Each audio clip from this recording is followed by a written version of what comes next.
समस्तंकु नमस्कार। मीट मई एजुकेशन आउ गोटे नुआ भिडियो रे आपण मानकु समस्तंकु स्वागत। भिडियोटीर थंबनेल देखि आपण माने जानि सारिथिबे को टॉपिक उपरे भिडियो रे डिस्कशन हबा पई जाउची बा भिडियो रे मु कहिया पई जाउची। काइंडली भिडियो को शेष पर्यंत देखंतु कंप्लीट इन्फॉर्मेशन पई एवं जदि भिडियोटी आपण मानकु भल लागे ताले भिडियो को लाइक करंतु, अन्य मानकु तो शेयर करंतु। निश्चित रूप से जल्दी जल्दी जाए चैनल को सब्सक्राइब करी बेल आइकन को प्रेस करंतु, जहाँ फल कि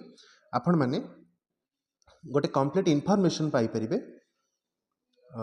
जेतेबेले कोनोसी गोटे अपडेट आसी जिवो। तो वर्तमान देखिबा देखंतु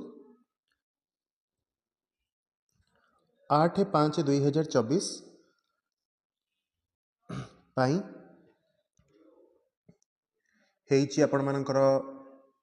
एई तारिख रे एटा बाहरी थिला, किंतु आपण मानकर एटा कहा पई बाहर थिला ना 9 मे 2024 पई, अर्थात आजिर पई चीफ जस्टिस को बेंच आउ the honourable mister justice Murhari श्रीरमन तांको बेंच रो दुई जनकर जो डिवीजन बेंच अछि उभय बेंच पई लिस्टिंग हेइथिला। एवं एई लिस्टिंग रे कोन अछि आपण माने देखै दिबाक चाहूची।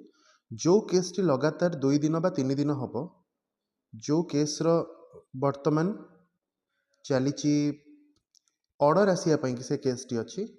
तार ऑर्डर आसी पारु नाही। देखंतु आपण माने भला भाबरे देखले जानि परिबे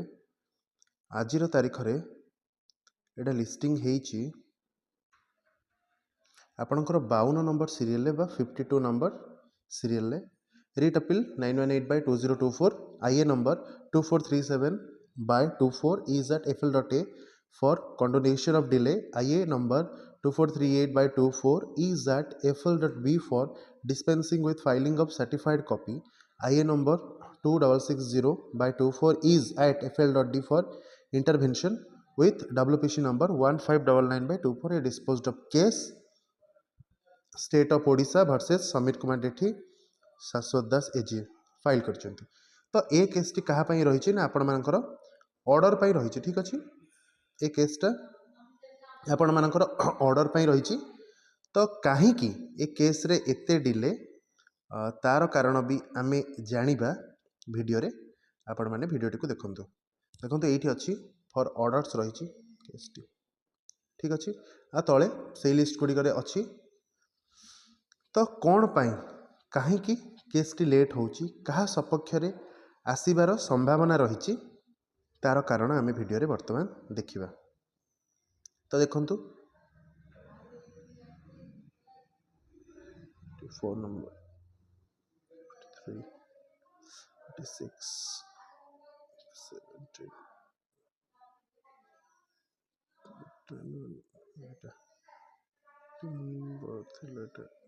948 918 52 नंबर सीरियल 52 नंबर सीरियल। अच्छा, प्रथम पॉइंट कौन होइछि कि कौन पाई जजमेंट आसीबारे एते लेट। देखंतु बोथ साइड रो हियरिंग सरी सारिछि। Chief justice of Odisha high court एवं जस्टिस रमन सर बोथ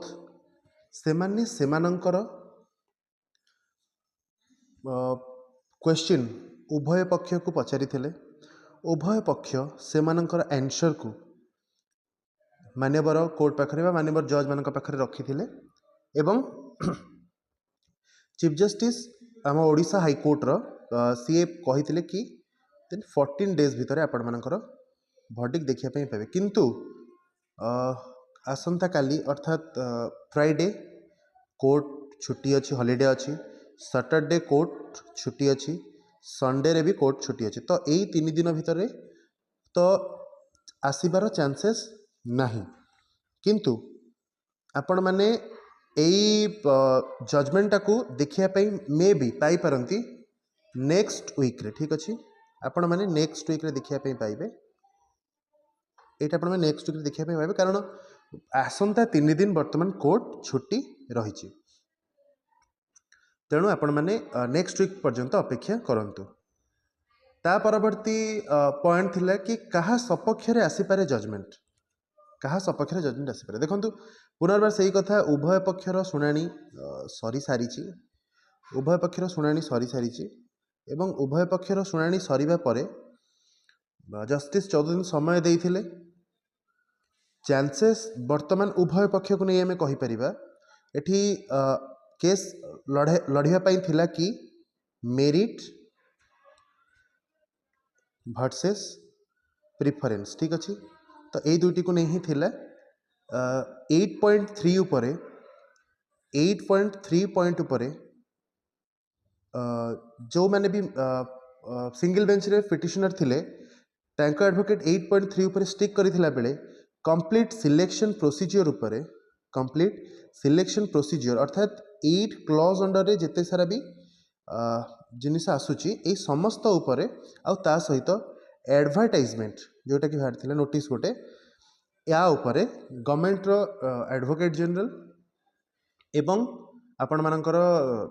जो माने भी सिलेक्टेड कैंडिडेट जो माने भी डॉक्यूमेंट वेरिफिकेशन करथिले से माने या उपरे स्टिक रहिथिले तेणु उभय पक्ष ता सहित जो माने मेन पिटिशनर थिले 978/2024 रिट पिटिशन ने सिंगल बेंच रे से माने 16 मसिया किछटा जजमेंट्स भी देइथिले एवं ता सहित जो माने सिलेक्टेड कैंडिडेट को तरफ भी थिले तो जो माने भी सिलेक्टेड कैंडिडेट को तरफ भी थिले जो एडवोकेट माने से माने सुप्रीम कोर्ट रो माने सुप्रीम कोर्ट को किछटा जजमेंट्स एवं आपण मन कहूँ 8 क्लॉज अंडर जिते सारा जिनस सहित एडवर्टाइजमेंट जोटा कि रिटेन थिला ये सब जिनस को माननीय कोर्ट का पाखे रखी तेणु पॉसिबिलिटीज कथा जदि कहीपर आमे केही भी आपको आकलन करिपरिबा नाही उभय पक्ष को लगी से माने तांकर जुक्ति को सठिक भाव में उपस्थापना करिसेंती किंतु स्टिल नाउ आमे 60-40 कहीपरिबा और 50-50% कहीपरिबा 60 कथा कहूँ मेरिट सपक्ष 40 प्रिफरेंस एंड देन 50-50 कथा मुझे कहीपरि उभय पक्षरे तो निश्चित रूप से ये ही थिला जजमेंट कहा सपक्ष आसबार संभावना अच्छी कहीं भी कहीपरि ना कारण यहाँ कम्प्लीटली डिपेंड कर मान्यवर कोर्ट को ऊपर मान्यवर जस्टिस को ऊपर तेणु आपण मैंने भगवान को प्रार्थना करूँ कि जो जिनसटी है समस्त मंगलकर हम सब्यस्त हम जोटा कि मेरिट ता सपक्ष ही राय आसू तापर कथा है बारंबार डेट सत्वे कहीं विलंब हो देखो ये जो केस नंबरटा कहते आज भी पड़ी ऑर्डर पर कहीं विलंब हो कौन पर यहाँ विलंब हो देखो आपण मैंने जानते जे मेन केस जोटा अच्छी 580/2024 जोटा अच्छी कि आमर रिट अपील थिला जोटा को लड़ुले एडवोकेट बुद्धदेव राउतरे यही केस सहित गवर्नमेंट आउ डिफरेंट पिला मानकर भी आमर केस कौन माने मर्ज होता तो सिलेक्टेड पिला मानकर केसेस गुड़िक मर्ज होता सहित तो जेहेतु एटा गोटे ऑलरेडी हियरिंग सरी जाइए केसटा आउ बाकी जो केस गुड़ाक बर्तमान पुणी थे आसूची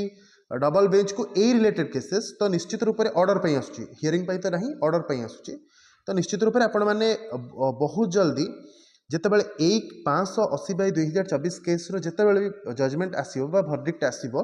आपण ता सहित प्रोबेबली मु कहूनी आगुआ न आसीपे बोली 20,000 फिलअप जो केस थिला कारण आज भी लिस्टिंग होती मे भी आज आसीपे किंतु जदि एते डेट सत्वे से जिनिस आसू नाही तो इट मीन्स कि जितेबाला मेन केस टी आपण मानकर पब्लिश बा जितेबाला तार जजमेंट आसीबो ता सहित ए केस गुड़िकर ऑर्डर्स बा जजमेंट जहाँ भी हम ये केस सहित मिसिक आसबार यथेष्ट संभावना रही ठीक अच्छे तो एतिक ही थिला कथा प्रथम कथा मुझे कही सारी जजमेंट आसबार कौन पर डेरी अच्छी यही केसटा आज लिस्टिंग होती यार डिटेलटा देली क्या सपक्ष जजमेंट आसीपे से कथा भी कहली चांसेस केते क्या सपक्ष तो चांसेस केते क्या सपक्ष से कथा भी आपण मानक मुझे जनइली एवं बारंबार डेट सत्वे कहीं विलंब होची एटा हला कथा देखंतु चैनल तरफ रु नेक्स्ट एसएसडी पाई हो बा नेक्स्ट जूनियर टीचर पाई हो जदि भी आसला नेक्स्ट जूनियर टीचर और नेक्स्ट ओटेट पाई फ्री ऑफ कॉस्ट रे क्लास हबा पाई जाउची जदि आपण माने आपण मानकर भल पाइबा दियंती तो निश्चित रूप से फ्री ऑफ कॉस्ट रे ए चैनल आपण माने ओटीईटी बोथ पेपर पे arts science paper 1 and paper 2 pi classes आरंभ हो फ्री ऑफ कॉस्ट रे आपण मैंने देखी पारिबे। तो निश्चित रूप से चैनल को अधिक मात्रा शेयर करंतु, चैनल को सब्सक्राइब करंतु एवं आपण मानकर फ्रेंड सर्कल सहित मिसिकरी सब्सक्राइबर इनक्रीज करंतु, जहाँ फल कि बहुत लोकों पाखरे ये जिनस पहुँची पार, जेहेतु गोटे गोटे गुड इनिशिएटिव। तो आपण मैंने भी एथिरे साहाय्य करंतु, हेल्प करंतु। आपण मैंने बहुत जल्दी देखिया पाई पारिबे न्यू क्लासेस यही चैनल माध्यम। तो सपोर्ट करंतु आउ भगवान को प्रार्थना करंतु कि मेरिट विन करू, एतिकी आपण मानकर प्रार्थना रहिबा दरकार। आउ महाप्रभु श्री जगन्नाथ समस्तଙ୍କର कल्याण करंतु। धर्मर जय हो, सत्यर जय हो। रहुची पुणी देखा आ गोटे नुआ भिडियो रे। से पर्यंत समस्त को धन्यवाद। जय जगन्नाथ।